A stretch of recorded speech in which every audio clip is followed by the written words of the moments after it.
আল্লাহ আমাদের ফিতনা থেকে হেফাজত করুক। যে এখন যদি কেউ এসে বলে, আব্দুল্লাহ তোমার গাড়িতে তো তেলের দরকার, তো এইটা করলে তোমাকে তেল দেওয়া হবে, ধরো তুমি আর 500 টাকা বেশি দিলে তেল দিয়ে দিবে, বা তুমি এই অপরাধটা করলে তোমাকে তেল দিয়ে দিব। তো কত মানুষ বলে, ঠিক আছে ভাই সমস্যা নেই, আমার গাড়িতে তেল দেন, আমি করে দিচ্ছি। কোন একটা দেশকে যদি বলা হয় যে সব তেলের কন্ট্রোল আমার হাতে, এটা করো, তেল পাবা, নাহলে কিন্তু আবাদও বন্ধ হয়ে যাবে। আমরা মনে করি তেল মানে দিয়ে শুধু গাড়ি চলে।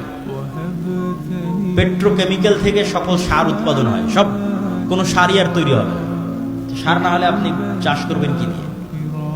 স্যালো মেশিন স্টার্ট না দিলে পানি তুলবেন কোথায় থেকে? তো তেল মানে শুধু গাড়ি নয়, সবই। এখনকার আধুনিক সভ্যতার সবই তেল।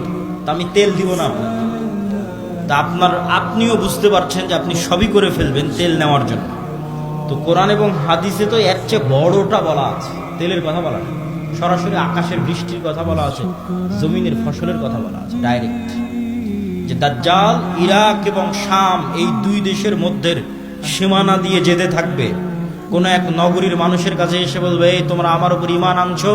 তারা বলবে, জি জাহাপনা, জি প্রভু, আপনার উপর ঈমান আনলাম।